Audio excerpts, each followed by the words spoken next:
Bonjour et bienvenue dans ce cours de biophysique. Dans cette partie, on traitera la dissolution des gaz. C'est un phénomène en fait qui est crucial lorsqu'on a un contact entre l'air et le liquide. Et c'est un phénomène également important lorsqu'on a par exemple lors de la respiration, lorsqu'on a l'oxygène qui est en contact avec le sang. Et avant qu'il soit transporté, il faut qu'il se dissout dans le sang. La dissolution des gaz dans, dans le liquide dépend en fait de la température et de la pression.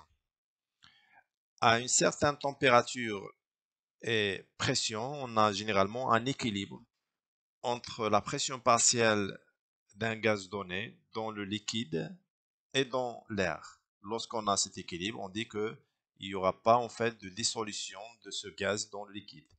Lorsqu'on augmente la pression, alors ce qui arrive, c'est qu'on a plus de gaz qui vont se dissoudre dans le liquide. Et après un certain temps, on aura généralement un équilibre de la pression partielle de ce gaz à l'intérieur du liquide et dans l'air. Lorsqu'un gaz est au contact d'un liquide, des molécules de gaz se dissolvent partiellement dans le liquide. Et selon la loi de Henry, la solubilité d'un gaz dans un solvant est proportionnelle à la pression partielle exercée par ce gaz et à température constante, elle augmente avec la pression. Donc selon la loi de Henry, CI, c'est la concentration du gaz dans le liquide. KI est le coefficient de solubilité de ce gaz. Et généralement, il change lorsqu'on change le gaz. Et PI, la pression, c'est la pression partielle du gaz à l'état gazeux. Et généralement, selon la loi également des gaz parfaits qu'on a vu ensemble, la pression partielle d'un gaz donné, elle est proportionnelle à la pression totale appliquée sur ce gaz. Et donc, on a la pression partielle de ce gaz est égale à la fraction molaire de ce gaz. Et la fraction molaire, c'est le nombre de moles de ce gaz sur le nombre de moles total. Donc, lorsque la pression augmente, la pression partielle également augmente. Et lorsque la pression augmente, selon la loi de Henry, la concentration du gaz dissous augmente. C'est-à-dire on a plus de gaz dissous dans le liquide.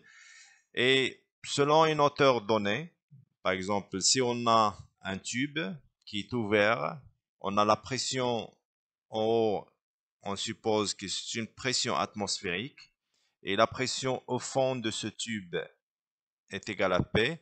La concentration au point P, qui est la concentration du gaz dissous, elle est en fait à cet endroit, disons c'est point 1, hein, elle est en fait supérieure à la concentration de ce gaz au point 2. Et ceci est dû au fait que la pression au point P elle est supérieure à la pression atmosphérique, toujours selon la loi en fait qu'on a déjà vu ensemble qui prend en considération la masse volumique de ce liquide, de l'accélération de la pesanteur et de H. Alors plus H est grand pour le même G et la même masse volumique, plus H est grand, plus la différence de pression est forte et plus la pression P est forte. Donc plus la concentration du gaz en question est plus fort que la concentration de soluble de ce gaz à une pression atmosphérique. La solubilité des gaz dépend également de la température. C'est-à-dire plus on chauffe un corps donné, moins de gaz se dissout. Par exemple, la solubilité dans l'eau à pression atmosphérique de trois gaz, par exemple le dioxyde de carbone, l'oxygène et l'azote, si on chauffe l'eau entre 0 et 50 degrés Celsius, on verra moins de ces gaz dissous dans de l'eau. Par exemple, pour l'oxygène, à 0 degrés Celsius, on a 2,14 millimolaires d'oxygène dissous. Si on chauffe jusqu'à 50 degrés Celsius, donc on aura à peu près autour de 0,91 millimolaires de gaz dissous dans de l'eau. Et cela où vient, par exemple, la pollution thermique qui est généralement néfaste sur la vie aquatique, parce que la pollution thermique, ça chauffe l'eau, et une augmentation de la température de l'eau, bah, on aura moins de vie, moins d'organismes aquatiques qui pourraient survivre sous certaines températures.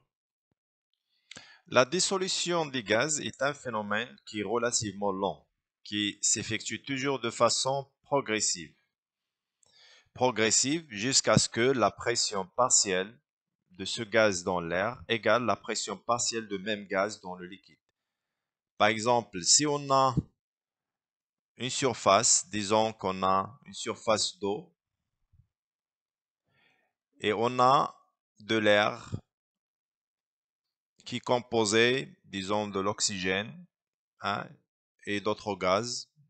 Supposons qu'on parle que pour l'oxygène. Donc, on a l'oxygène généralement en contact avec ce liquide, il va se dissoudre. Mais avant qu'il y aura un équilibre, on parle de saturation.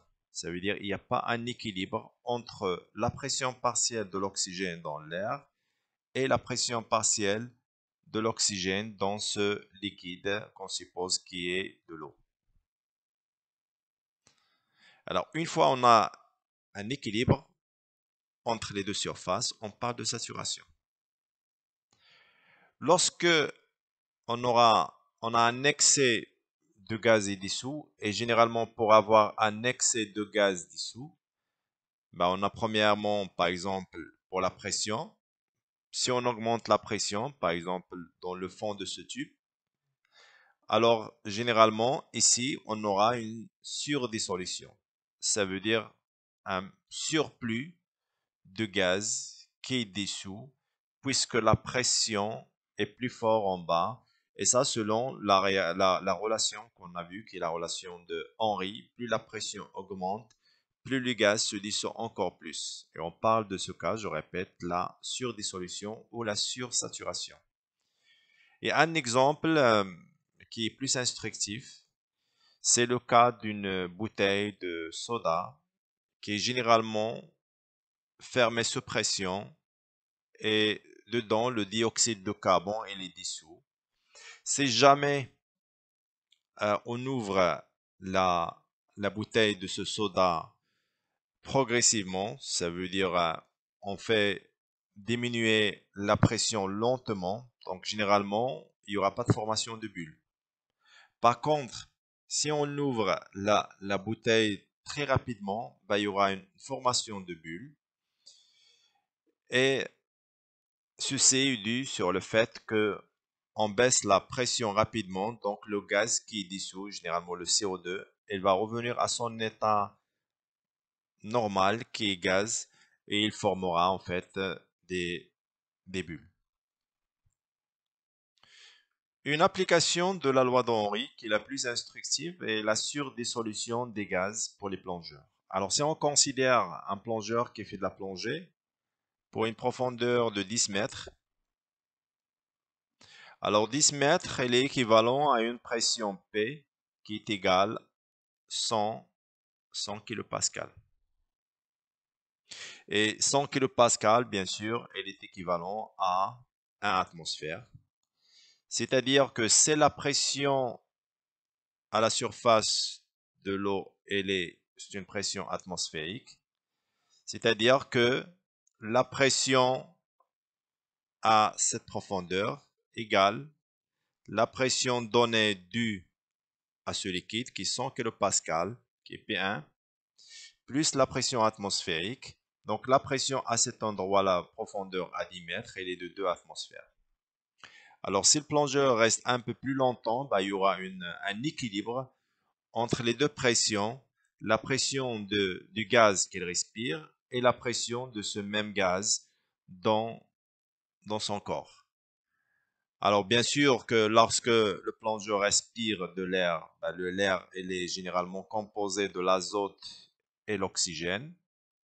L'azote, en fait, elle n'est pas consommée par notre organisme, elle est inerte, alors que l'oxygène, elle est consommée par notre organisme. Bien sûr, l'azote sur une pression atmosphérique, généralement, elle ne peut pas se dissoudre dans le sang pour deux raisons. Premièrement, la molécule d'azote, elle forme un triplet, donc c'est difficile à casser pour qu'il soit dissous dans le sang.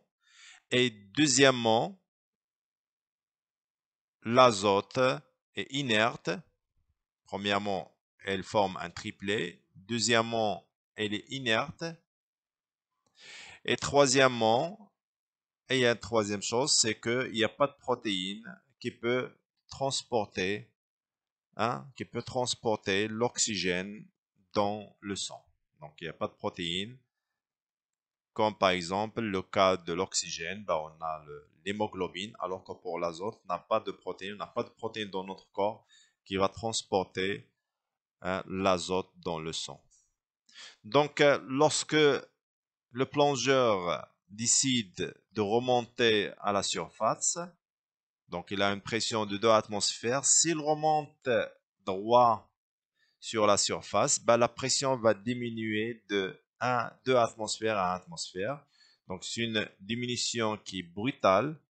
Ce qui va arriver en fait, c'est une formation qu'on appelle des embolies, des embolies pulmonaires ou gazeux, qui sont en fait mortelles pour notre organisme. Alors généralement, ce que les plongeurs font, c'est des paliers, généralement de 2 à 3 mètres, et que chaque palier, le plongeur devrait rester un petit peu jusqu'à ce qu'il y aura un équilibre entre les deux pressions, c'est-à-dire entre la pression des gaz dans son sang et la pression des gaz qu'il respire. Après, il remonte encore 3 autres mètres, il fait encore un palier, il attend que l'équilibre est atteint jusqu'à ce qu'il monte sur la surface et ainsi, il empêche la formation des embolies gazeuses ou embolies pulmonaires qui sont mortelles. Alors pour comprendre cette partie d'exercice, on fera ensemble quelques exercices. Donc le premier exercice, on a un plongeur qui respire de l'air sec composé de 20% d'oxygène et 80% d'azote. Et la question c'est quelle est la pression partielle en oxygène à une profondeur de 10 mètres. Alors, on a en fait 5 propositions et on va essayer de travailler ensemble, de trouver quelle est la valeur qui est correcte. Alors, généralement, pour la pression partielle, elle est égale à la fraction molaire de ce gaz multiplié par la pression totale. Donc, si on fait l'application de ce que j'ai expliqué dans le diapo précédent, on a la pression totale exercée à un endroit ou à une profondeur de 10 mètres. Donc on fait application de la loi qui prend en considération la hauteur en eau, ça veut dire la masse volumique, l'accélération de la pesanteur et h, plus la pression atmosphérique appliquée par l'atmosphère. Et à partir de là, on peut simplement faire le calcul. On a la fraction molaire de l'oxygène, c'est donné, c'est 20%, c'est 0,2.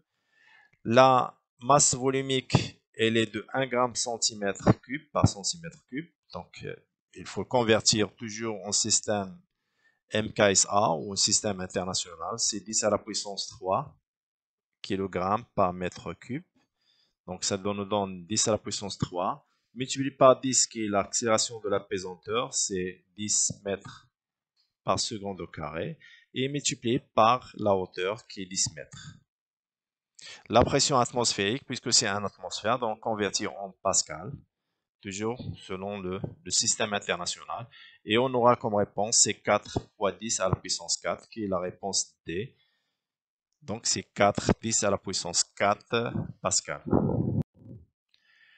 Un deuxième exercice, toujours en relation avec, avec la loi de Henry, qui est en fait la concentration d'un gaz donné égale la constante de solubilité de ce gaz multipliée par la pression partielle de ce gaz. Donc, on a à température de 37 degrés Celsius, le coefficient de solubilité de l'oxygène dans le plasma, elle est de 0,0237 litres d'oxygène par litre de plasma et par atmosphère. Donc, le coefficient K, donc K égale 0,0237 litres d'oxygène par litre de plasma et par atmosphère. Et pour une pression partielle d'oxygène de l'ordre, la pression de l'oxygène elle est de l'ordre de 1,8 atmosphère. Le volume d'oxygène dissous par litre de plasma en centimètres cubes est de l'ordre de, ça veut dire on cherche le volume, c'est-à-dire tout simplement c'est la concentration, puisque le gaz, on parle de gaz, donc on cherche une concentration, c'est un volume par litre de plasma, c'est-à-dire que la concentration de l'oxygène, on fait juste l'application numérique, c'est la constante ou le coefficient de solubilité qui est 0,0237 multiplié par 1,8 et on aura la valeur de cette concentration qui est 43 cm3 d'oxygène dissous par litre de plasma. Et c'est une concentration.